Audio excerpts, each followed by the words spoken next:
In today's video, I'm going to teach you how to create subtasks within tasks in Todoist.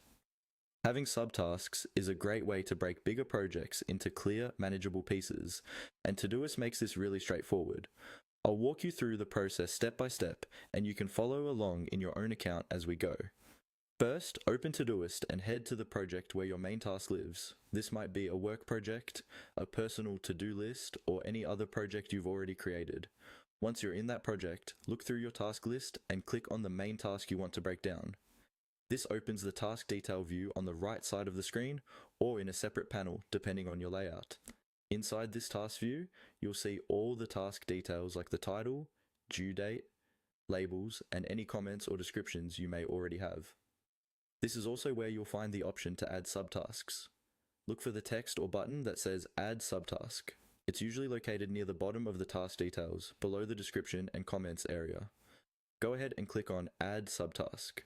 As soon as you do, a new input field will appear, ready for you to type in the name of your subtask.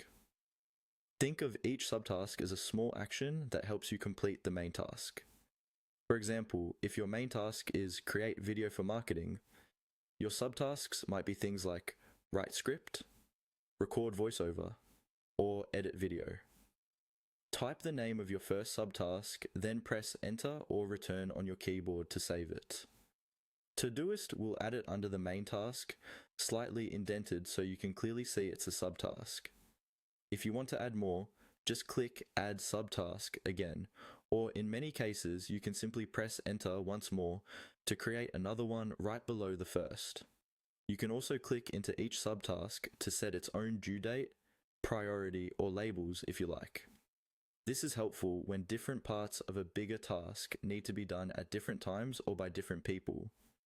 As you complete each subtask, check it off just like a normal task. This gives you a clear visual sense of progress, even before the main task is finished. And that's all there is to it.